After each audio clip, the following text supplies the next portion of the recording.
અમારા ખોજા TV radio અને એરવેસના માન્ય શ્રોતાજનો, આજ ગુરુવાર તારીખ 27 માર્ચ 2014 27 માર્ચ 2014નું રિવ્યુ ધ પ્રેસ આપણે ગિનેથી ચાલુ કરીએ કે જેનું પાયે તખ્ત રાજધાની કોનાક્રી છે, જે ગિને કોનાક્રીથી ઓળખાય છે.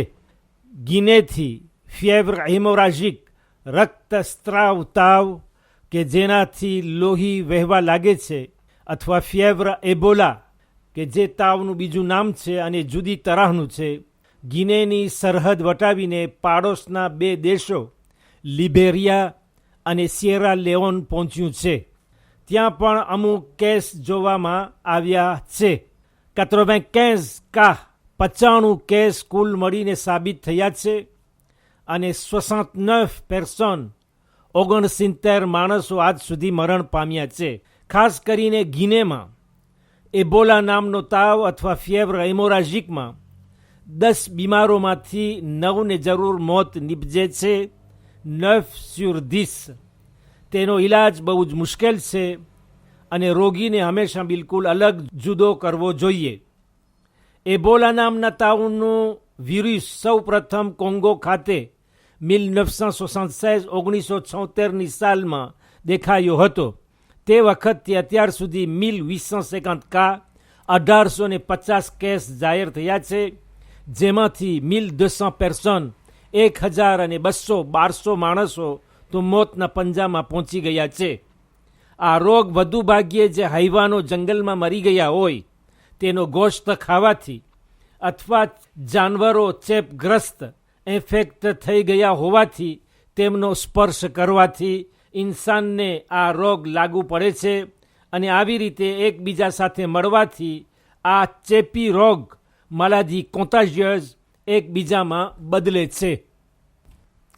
અફઘાનિસ્તાન ખાતે પ્રમુખ પદની ચૂંટણીને 2 અઠવાડિયા બાકી છે, પરંતુ ત્યાં હિંસાભર્યા વર્તનો વ્યોલન્સ બોમ્બ ધમાકા ચાલુ જ છે, તે સમાપ્ત થતા નથી. મંગળવારના ત્યાં 15 માણસો માર્યા ગયા, 15 મોર, જેમાંથી 5 તો તે સમયે તે જ વખતે તેમને મોત નીપજ્યું, જ્યારે કે એક કોમાન્ડો આત્મહત્યા કર્યો. આતંકતા સ્વિસિડ.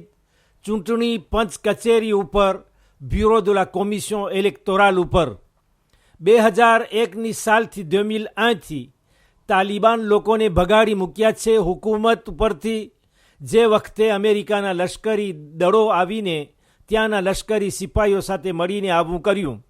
તાલિબાન લોકોએ અહદ કર્યો છે કે આ ચૂંટણીને તેના અંત સુધી પહોંચવા આપશે નહીં. આવા ઘણા હુમલાઓ થતા રહે છે, માણસો મળતા જાય છે.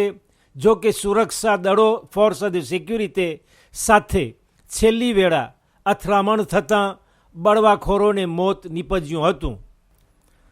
એતાઝયુની d'Amérique USA, United states of America, અમેરિકાના એક રાજ્ય વોશિંગ્ટન ખાતે એક જગ્યાએ ગયા શનિવારના ડુંગરનો એક ભાગ નદીની અંદર પડતાં વિનાશક કાદવ સરકી રહ્યો હતો, કુલે de boue dévastatrice, જેના લીધે 35 મકાનો 35 મેઝો કાદવ નીચે ઢકાઈ ગયા અને અત્યાર સુધી 24 માણસો મરી ગયા હોવાની 24 મોર અને 176 માણસો ગુમ થઈ જવાની 176 disparus જાહેરાત મળી છે. ઘણા મોટા પ્રમાણમાં આ ડુંગરની ભેખડ જાની મોટી નુકસાની લાવ્યો છે, કેમ કે મુર્દાઓની સંખ્યા વધવામાં છે. ગઈકાલ સુધી 14ની હતી, ગુમ થઈ ગયેલાની સંખ્યા 176. ઇરાક ખાતે 1 મહિનાની અંદર ઇલેક્શન લેજિસ્લેટિવ સંસદ ચૂંટણી વસ્તી તરફથી પ્રતિનિધિઓની ચૂંટણી યોજવામાં આવશે, પરંતુ મતદાર મંડળ અથવા ચૂંટણી પંચ કોમિશન ઇલેક્ટોરલ પોતાનું રાજીનામું સોંપી આપ્યું છે. કાનૂની અને રાજકીય સિયાસી દખલગીરી તેમના કામની અંદર થઈ રહી છે.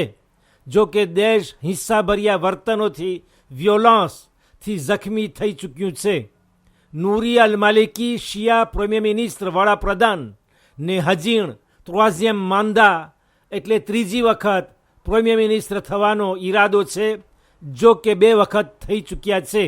જ્યારે કે સુન્નીઓ ઓછી ગણતરીમાં છે અને તેમના વિરોધીઓ તેમના આરોપ લાદી રહ્યા છે કે તેને સત્તા પકડી રાખી છે, આકાપારે લે pouvoir. નિજેરિયાની રાજધાની લગોસની નજીક એક મકાનની અંદર 8 મહિલાઓ વિથ ફી પકડવામાં આવી કે જેઓ સગર્ભા પેટસર હતી, વિથ ફી enceinte, અને જ્યારે બચ્ચાને જન્મ આપી દે તો દરેક બચ્ચાને 1300 યુરો 1300 યુરોના ભાવે વેચવામાં આવે. યાને કે એક પ્રકારનું બચ્ચાઓ બનાવવાનું કારખાનું, બાળકોનું ઉત્પાદન ફાબ્રિક આ બેબે ગોઠવવામાં આવ્યું હતું.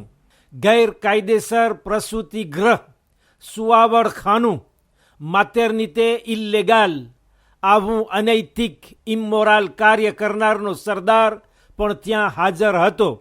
અને આ છોકરીઓ 20 વર્ષથી ઓછી ઉંમરની હતી, fee âgée de moins de 20 ans. Police તપાસ કરી જે લોકો આવા કાર્યની અંદર ભાગીદાર બન્યા છે તેમને જકડી લેશે. અગર ઇન્સાન પાસે કોઈ ધર્મ મઝહબ ન હોય તો વાંધો નહીં, પરંતુ ઇન્સાનિયત તો હોવી જોઈએ.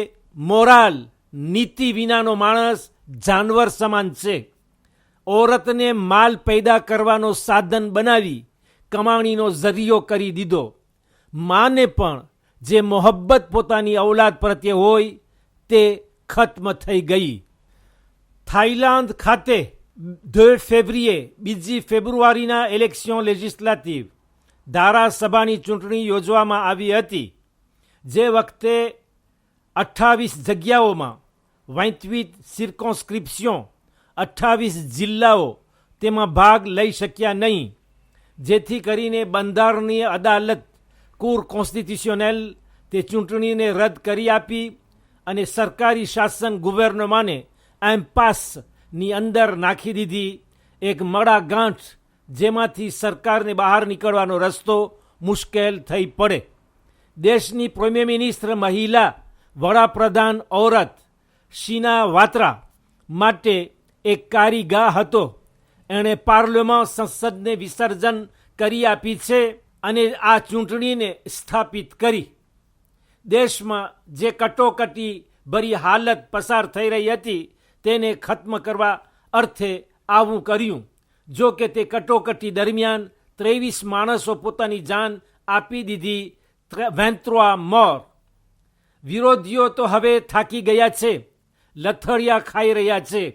હવે આવતા દિવસો શું બતાવે છે તે જોવું રહ્યું. કદાચ આ ગવર્નમેન્ટ સરકારી શાસન પડી ભાંગે.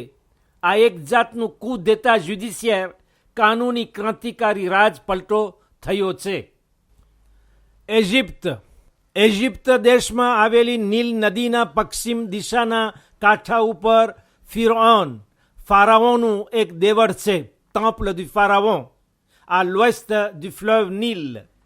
ત્યાં 2 મજબૂત અને બહુ જ ઊંચા રાક્ષસી ઘાટના થાંભલાઓ હતા, જે ફારાઓ રાજાની મૂર્તિઓ હતી કે જે 35 વર્ષ durant 35 ans ઇજિપ્ત ઉપર રાજ્ય કર્યું હતું. આ દેવળ, આ મંદિર, આ 2 થાંભલાઓ કોલોસ de મેમ્નોન થકી જગ મશહૂર હતી. હવેથી જગત ફક્ત 2 જ નહીં પરંતુ 4 થાંભલાઓના દર્શન કરશે, કેમ કે બીજી 2 નવી મૂર્તિઓ ત્યાં જાહેર થઈ છે. આ નવી મૂર્તિઓમાંથી એકનું વજન 250 ટન, 250 ટન તેનો ભાર છે, 11.5 મીટર લાંબી, 11 મેત્ર 50 de longueur. તેમાં ઘણી જાતના ઘાટ જોવા મળે છે. આ સમાચારો તમે રેયુનિયન ટાપુ અને સેન્ડોની પાટનગરમાં પ્રગટ થતાં દરરોજ વર્તમાન પત્રો દૈનિકમાંથી લે જોર્નાલ de Lille અને લે કોતિદિયનમાંથી લેવામાં આવ્યા છે. અને સિરિયાના સમાચાર ઉપર આજનું આ રિવ્યુ ધ પ્રેસ આપણે ખત્મ કરશું. ગઈકાલ કુવૈત ખાતે અરબ દેશોના નેતાઓ લીગ અરબ સંઘના 22 મેમ્બરો 22 membres de la Ligue arabe એકઠા થઈ સિરિયા ખાતે જે હત્યાકાંડો માસાક્ર થઈ રહ્યા છે તેને વખોડી કાઢ્યા હતા અને સિરિયાની સરકારને નોતર્યા હતા કે ત્વરિત તાત્કાલિક લશ્કરી કામગીરીને ઊભી રખાવી આપે. સિરિયાનું શાસન અરબ સંઘની આ અંતિમ જાહેરાતની ટીકા કરી હતી અને તેમને જણાવ્યું હતું કે તેમનું લશ્કર આતંકવાદીઓ ત્રાસવાદીઓ સામે લડવાનું છોડશે નહીં. અરબ દેશના વડાઓ, નેતાઓ, અધિકારીઓ કે જે આ પરિષદમાં કુવૈત ખાતે મળ્યા હતા તેમને પણ જાણ છે કે સિરિયાની સરકાર પોતાના આ ચોખ્ખા નિર્ણય બદલશે નહીં. પોતાની કોમ અને વસ્તીની હિફાજત કરવી આતંકવાદીઓ સામે અને તેમની સામે જોર અને મક્કમતા સાથે સરકાર લડશે. વિરોધીઓને સિરિયાની સરકાર ત્રાસવાદી અથવા આતંકવાદીથી ટેરોરિસ્ટથી બોલાવે છે. બસ અમારા ખોજા ટીવી રેડિયો અને એરવેસના માનવંતા સાંભળનારાઓ, મારો ટાઈમ અહીં પૂરો થતો હોય. કાલે શુક્રવારના ફરી મળીએ એ દુઆ અને ઉમેદ સાથે હું તમારાથી રજા લઉં છું. અલ્લાહ હાફિઝ અને વાલેકુમ સલામ વરહમતુલ્લાહી વબરકાતુહુ.